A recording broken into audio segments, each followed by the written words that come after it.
भारतीय अंतरिक्ष अनुसंधान संस्थान यानी इसरो आज एक बार फिर इतिहास बनाने की प्रक्रिया शुरू करने वाला है। आज भारत की महत्वाकांक्षी योजना, महत्वाकांक्षी मिशन गगनयान की पहली टेस्ट फ्लाइट लॉन्च होने वाली है। अब से थोड़ी देर बाद सुबह ठीक 8 बजे श्रीहरिकोटा के सतीश धवन स्पेस सेंटर से ISRO test flight test vehicle abort mission 1 launch करने जा रहा है। इस मिशन के जरिए यह देखा जाएगा कि गगनयान में लगने वाला क्रू मॉड्यूल आपातकालीन स्थिति में अंतरिक्ष यात्रियों की जान किस तरह से बचाता है। क्रू मॉड्यूल गगनयान का वो हिस्सा है जिसके अंदर अंतरिक्ष यात्री बैठते हैं। आज ये टेस्ट फ्लाइट धरती से करीब 17 किलोमीटर ऊपर किया जाएगा। वहां पर इसे इस सिस्टम में खराबी का कमांड दिया जाएगा, जिसके बाद क्रू मॉड्यूल टेस्ट फ्लाइट से अलग होकर धरती की तरफ लौटने लगेगा। यह क्रू मॉड्यूल श्रीहरिकोटा के सतीश धवन स्पेस सेंटर से करीब 10 किलोमीटर दूर बंगाल की खाड़ी में गिरेगा, जहां पर भारतीय नेवी इसे रिकवर करेगी। अब इस फोटो के जरिए देखिए इस पूरे टेस्ट का जो पाथ है, जो उसका ट्रैक है, वो क्या होगा। उड़ान भरने के बाद जैसे ही ये 11 किलोमीटर, तकरीबन 12 किलोमीटर की ऊंचाई पर पहुंचेगा, 11.9 किलोमीटर की ऊंचाई पर, तब इसे एबॉर्ट कमांड दी जाएगी, यानी यहां पर मिशन खत्म करने की कमांड उसको दे दी जाएगी।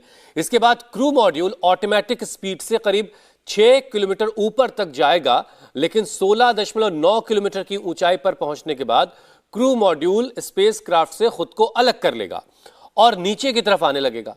नीचे की तरफ मुड़ते ही 16.8 किलोमीटर की ऊंचाई पर इसके 2 पैराशूट खुलकर इसकी स्पीड को कम कर देंगे और आखिरकार जब इसकी धरती से ऊंचाई 2.37 किलोमीटर रह जाएगी, उस वक्त इसके चारों पैराशूट खुल जाएंगे और यह बहुत आसानी से लैंड कर पाएगा। और इसके लैंड की जगह तय की गई है बंगाल की खाड़ी, जहां पर यह गिरेगा और फिर इंडियन नेवी इसको रिकवर करेगी।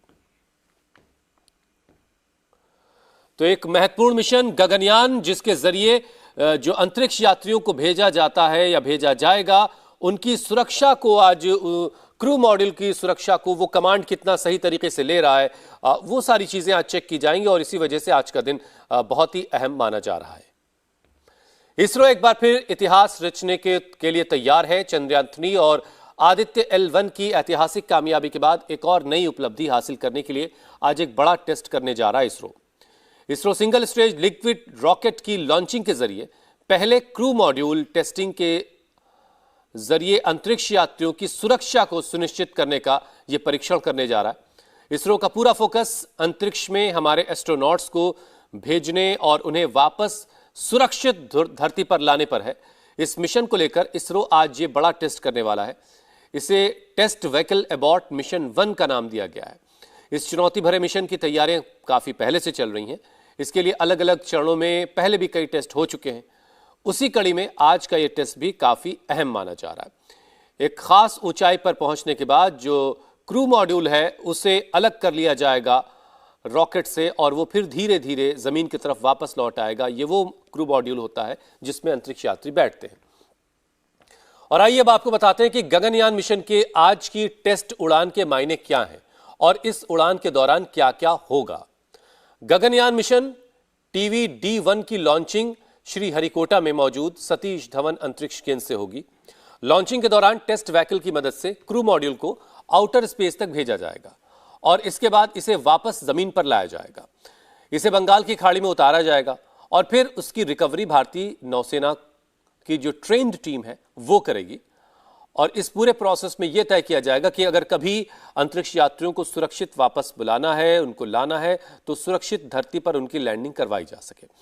यह टेस्ट उड़ान बेहद महत्वपूर्ण माना जा रहा है क्योंकि इसकी सफलता पर ही आगे का पूरा प्लान तय किया जाएगा। सतीश धवन स्पेस सेंटर से लिफ्ट ऑफ के बाद जैसे ही रॉकेट 17 किलोमीटर की ऊंचाई पर पहुंचेगा, उस वक्त प्री प्लान प्रोग्राम के तहत रॉकेट में एक तकनीकी खामी पैदा की जाएगी और क्रू एस्केप सिस्टम एक्टिवेट होकर वो लॉन्च व्हीकल से खुद को अलग कर लेगा। फिर crew module crew escape system से अलग हो जाएगा और फिर पैराशूट की मदद से बंगाल की खाड़ी में से सुरक्षित लैंड करवाया जाएगा।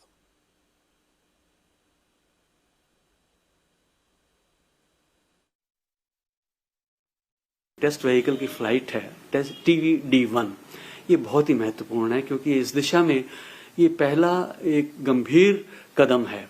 इससे पहले इसरो पैड अबॉर्ट टेस्ट कर चुके हैं 3.25 किलोमीटर की ऊंचाई पर जा करके, और साथ में व्हीकल री एंट्री भी उसका भी टेस्ट हुआ है। री एंट्री का मतलब होता है कि पृथ्वी के वातावरण में अंतरिक्ष से आते समय प्रवेश करना। तो वो ऊंचाई जो है रफली 100 किलोमीटर की ऊंचाई मानी जाती है कि उसके बाद जब आप पृथ्वी की तरफ आते हैं तो पृथ्वी के वातावरण जो है वो उसकी मौजूदगी जो है वो अपना प्रभाव रखती है, और वातावरण में जिस हिसाब से जब गुजरते हैं तो फ्रिक्शन से जो हीट पैदा होती है उससे गुजरते हुए कोई भी जो स्पेस मॉड्यूल है वो उसको पृथ्वी की तरफ लाया जाता है, चाहे वो एक रॉकेट के जरिए कहीं सुरक्षित उतारा जाए या फिर समुद्र में उसको पैराशूट्स के जरिए उतारा जाए। तो TVD-1 इस दिशा में पहला कदम है। इस तरह के 4 डेवलपमेंट फ्लाइट्स होनी हैं। TVD-1 में एक सिंगल स्टेज लिक्विड रॉकेट है और उसके ऊपर एक पेंसिल की शक्ल में एक क्रू एस्केप सिस्टम है जिसके बॉटम में एक क्रू मॉड्यूल लगा है। और आज के टेस्ट में क्या क्या होगा, इस बारे में विस्तार से जानकारी दे रहे हैं इंडिया टीवी संवाददाता टी राघवन। ये टेस्ट कैसे होगा, इस ग्राफिकल इमेज से हम समझने की कोशिश करते हैं। आप देखिए यहां पर ये टेस्ट लॉन्च व्हीकल है जो क्रू एस्केप सिस्टम और क्रू मॉड्यूल के साथ जुड़ा हुआ है। ये जब लिफ्ट ऑफ होगा उसके तकरीबन 61 सेकंड के बाद जब ये मैक 1.21 के स्पीड को अचीव कर लेगा, उस वक्त जो टेस्ट लॉन्च व्हीकल है वो क्रू एस्केप सिस्टम से सेपरेट हो जाएगा, यानी अलग हो जाएगा। उसके बाद जो क्रू एस्केप सिस्टम है उसके इंजन फायर होंगे, कुछ देर तक वो क्रूज करेगा यानी कॉस्टिंग फेज उसकी चलेगी। उसके बाद जब एल्टीट्यूड जो है वो तकरीबन 17 किलोमीटर का हो जाएगा, उसके बाद क्रू एस्केप सिस्टम से क्रू मॉड्यूल जो है वो अलग हो जाएगा। उसके बाद क्रू मॉड्यूल का रीओरिएंटेशन किया जाएगा, उसे उल्टा किया जाएगा क्योंकि वो जो फिट होता है असेंबली में तब वो नीचे की तरफ फिट होता है। उल्टा होने के बाद उसके जो पैराशूट्स हैं, जो उसका आउटर कवर पहले अलग होगा, उसके बाद उसके ड्रॉग पैराशूट्स जो हैं वो डिप्लॉय होंगे। ड्रॉग पैराशूट्स को इसलिए डिप्लॉय किया जाता है क्योंकि जब वो सेपरेशन के बाद जब गिरना शुरू करता है धरती की तरफ तो बहुत ज्यादा उसमें वाइब्रेशंस होती है, स्पीड होती है, उसको कंट्रोल किया जाता है। उसके बाद जब वो एक तरह से स्थिर हो जाएगा उसके बाद उसके पायलट पैराशूट जो हैं वो डिप्लॉय होंगे, और जो बंगाल की खाड़ी जहां पर उसे लैंड करना है या फिर स्प्लैश डाउन करना है उससे तकरीबन 2.3 किलोमीटर पर दूर जब वो पहुंचेगा क्रू मॉड्यूल, तब उसके मेन जो पैराशूट्स हैं वो डिप्लॉय होंगे और उन मेन पैराशूट्स की मदद से उन्हें जो क्रू मॉड्यूल है उसे स्प्लैश डाउन कराया जाएगा, यानी बंगाल की खाड़ी में गिराया जाएगा।